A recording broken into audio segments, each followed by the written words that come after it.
السلام عليكم شباب، شلونكم؟ ان شاء الله بخير. اليوم راح نصبغ الطيور، نسوي لها صبغة من غرض الجمال على مود الطيور توالف هاتي. اكثر شي يسألون شلون نجيب الصبغ ومنين. شوف، هاي طواخة مال صبغ تقدر تصبغ بيها، وصبغ مال جدر مال تمن، صبغ جدر مال تمن تلقاه عند العطارين. هذين اثنيناتن تقدر تصبغ بيهن. خوش حكي. هسه شو اسوي؟ اريد اسويها يعني حيل ازرق، راح اطرف الذيول. شوف هنا عالقة عندك، هذا مطير له خفاش على حربه، يريد يهجج طيور حربه، وصاير عياط ومصافر. شوف، وهذا جو الشتاء بمدينة الصدر. هاي بدايات، يعني بداياتها كهيكل، يعني بعد شوية وشوية وتالك هذا يطير حمور، هاي يطير، وبيهم طبيعة هالمدينة الصدر. ما يطيرون الا بالشتاء، اكثريتهم يطيرون بالشتاء، يجي الصيف يقصونها.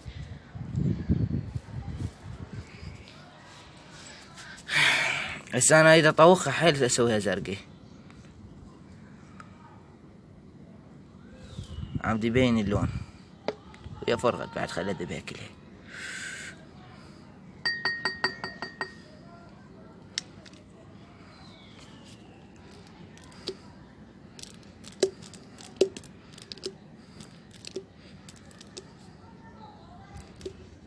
اخلطها بشي على مو شنو تتماسك. الله يطيح طابوق.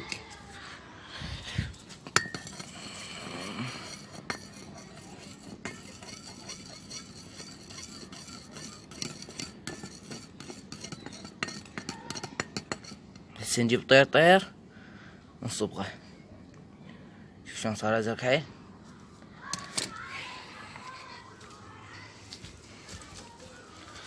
قل لك يا هو واخر طير انه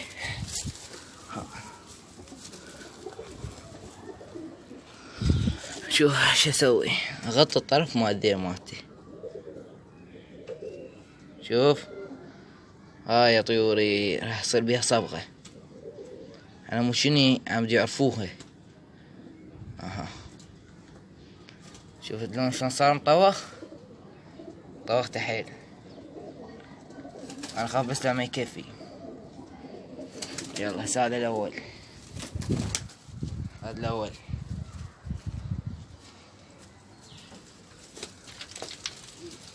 هذا الثاني، طلعت بيه قبض، طوخته حيل. ثاني، شوف بس اغطه، ذاك صبغ مال تمن اجيب واسحق بيه بالقاع والدنيا كلها، وبالقوات يلا ينصبغ.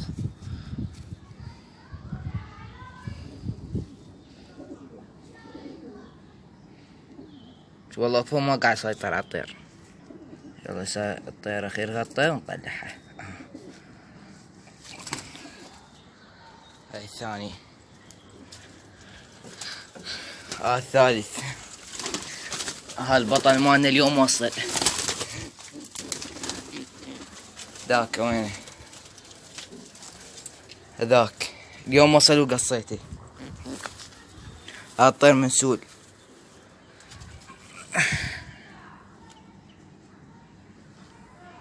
الاطراف اريد اني.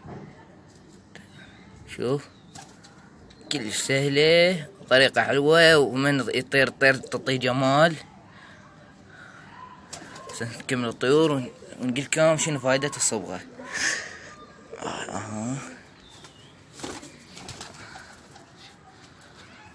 شوف زينة القاع تظهر. دي رصاص شو تقولون، هم نصبغها؟ والله لو تنصبغ كان صبغ.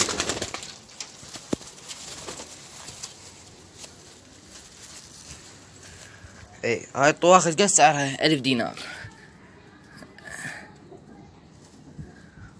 ومال التمن هم 1000 دينار، ما ادري ب500. ما مشتري مال تمن. بالبيت. ذيك المرة صبغت بيه الطيور. بس مال تمن اذا تيجي تصبغ الطير كله احسن لك، لان هذا اذا تغطي الطير كله بيه، الله، اذا تغطي الطير كله بيه ما اضمن لك اياها. يعني احتمال الطير يشتم ويتمرض، احتمال مال التمين هو غذاء، يعني حتى لو بيلعب الطير يشتمه هاي ما عليه شي.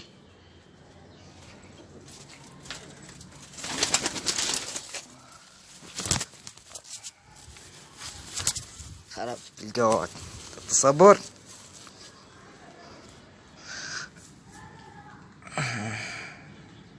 شوف هذا حتى وجه طغم.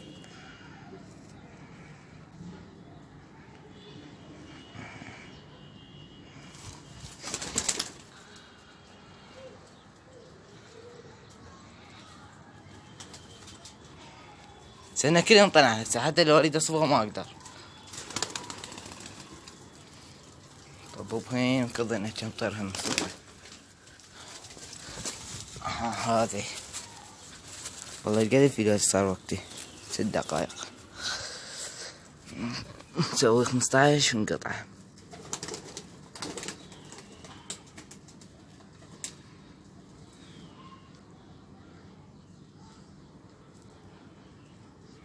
يلا هذا هم ندبه.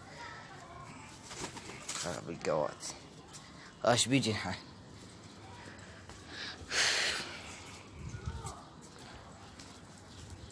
انت ما قصيت انها ما راح اصبغها.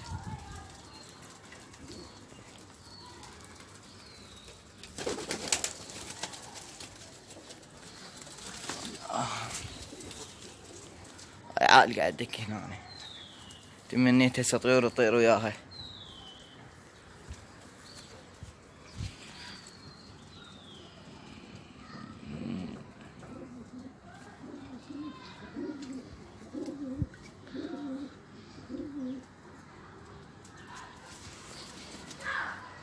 ذبه واشرد بساعة لين اخاف ينفط علي. البسود قاعد يصعد الستارة. طبعا البسود انغل طير بالطيور كلها. طير ما يطر روحه. هي كلها رافدت مو بس هذه. يعني اذا قفل على مكان ووعى بمكان شلون حال الزادي.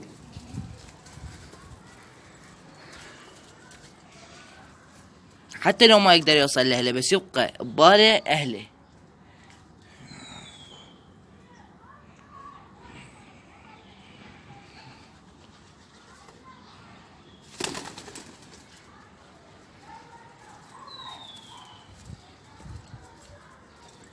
هاي الخشب راح اسوي بيدي شر هسه. بس اسد الفيديو اسوي بيدي شر. واجر الطيور. ها اخويا ها صابك. تشرد من ايدي. هذا عقوبة عليه هيك نصبغه. لو نال على وديك والله بدي اصبغ. دق قوات روح. شوف حتى هاي صبغ.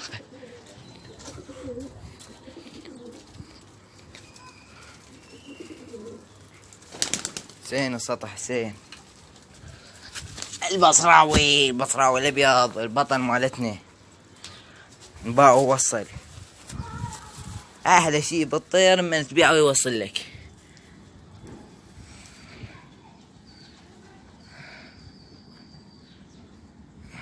لو اعرف هاي الناس عليه من الصفر كان ارتاح. يعني هسه شنو معناه تم من الصفر؟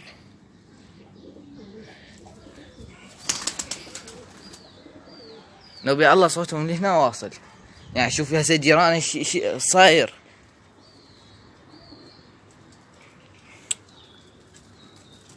والله ترى هاي يعني مو حلو من تصعد فوق الصفر.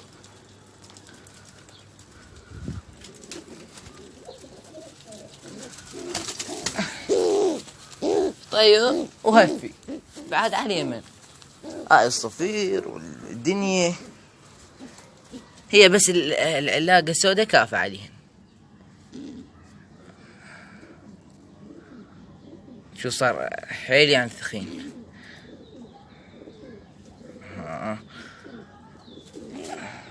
وقف فوق بس. الله وياك. ضلينا ايش قد؟ 1 2 3 4 مصبوغات. 4 لا 5 لا مو 5 4.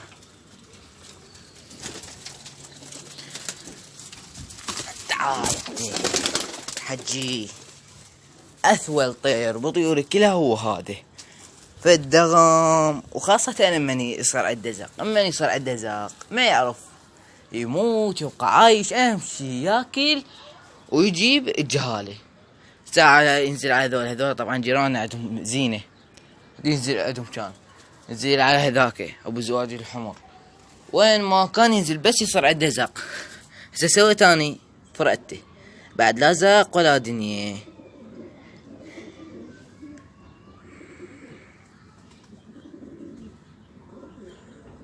هذه صمة كفاية. يلا 1 2 3 روح. بعش عدنا طلعت كل المصبوغات المكعكلة. ايش قد ظلنا 3 مكعكلة. طبعا هاي الطيرة عمرها 2 سنين بس تبين طيرة ناعمة. باولها بيها زردة بعينها ما ادري شنو يا الله، بس ما اسوي لها شي. عادية وطيرة تاكل وزوجت عندي بيضت، بس رجلها عافاها ما ادري ليش. والله لو هسه الطيور تحكي، الله هسه الطيور تحكي غير السطح ما نزل من يمه شقلين. يلا روحن خطن ذاك الغريب وجيبنا هيك كله. تخيلوها غير تموت تصير.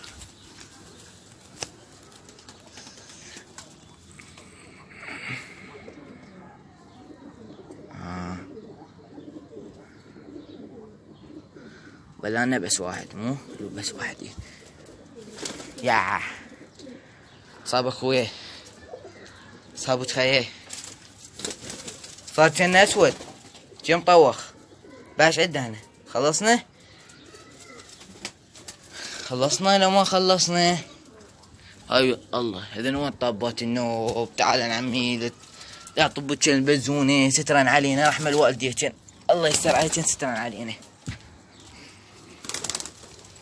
يلا لا تضايق قم زين اسطيك جنه. اها قلنا له اها اوقف وهي وذيك ايه عاشوا عيشة سعيدة. يلا شباب كملنا صبغنا طيور. هسه اصبغ قصتنا اصبغها راح. شوف الفايدة من صبغ الطير. اول شي الطيور توالف، هاي اول شي. اما تطب بجوقة ثانية تعرف مولها وتطلع. بعد شنو فائدته من الطير؟ الناس يعرفوها لك على صبغتك. عندك بعد شكو هي توالف الطيور وعلى صبغتك وتعطين مظهر حلو همه. بس دير بالك من شغله. اول ما تجيب الطيور لا تصبغها، دير بالك. ليش؟ خليها تجد يلا تصبغها. راح تقولي ليش؟ بس تصبغها زرق، لو تصبغها حمر خضر بس يشوفونهن صابخن هيك هاي الصبغه راح يقلدون صبغتك. ليش يقلدون صبغتك؟ على مو شنو؟ على مو يسحبون طيورك وينزلونها يصبغون نفس صبغتك. الطير بس يخبطها حسباله عود نفس ولايفه راح ينزل وياهن. فدير بالك خلي الطير يجلد يعرف مكان سطحه يلا. لان الطير المو جليد ما يدور على السطح، يدور على الولايف، يفتر برا الولايف.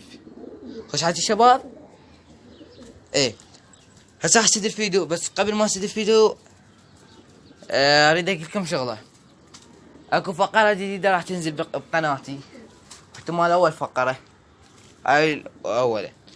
ثاني شي حاول تعلق اكثر من تعليق. ليش تعلق اكثر من تعليق؟ يعلق اكثر من تعليق راح اجيب واحط قناته يعني مقدمة الفيديو. وافكر يعني قاعد لاشوف اكثر شي يتفاعل بالقناة واكثر شي يعلق احتمال اسوي له دعم يعني.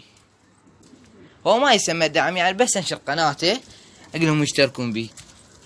اذا نسمي دعم راح يصير عودان مسوي عليه فضل، وانا ما اريد اسوي فضل على واحد.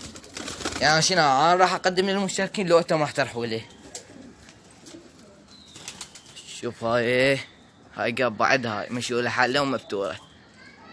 الله اكبر، شوف شلون تلوي خوش. فنفس ما قلنا لكم حاولت تعلق اكثر من تعليق.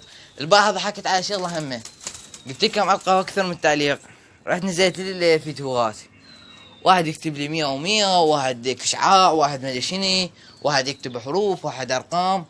زين انت مثل نقول علقت 30 تعليق او 40 تعليق بس 100 و100. خوش حكي. زين انا من اريد اطلع تعليقك شو طلع 100 و100، فعلق لك تعليق حلو والباقي تكتب اكتب 100 و100 وهو كشعاع تكتب اكتب ارقام تكتب اكتب. وش هاد الشباب قولوا لي الفكرة الثانية شو اسوي. راح باكر انزلكم على فراخ وشلون تغروها، وبس اللي اريده منكم هو تتفاعلون، يا ويل ما يتفاعل. خوش يلا الله ياكم.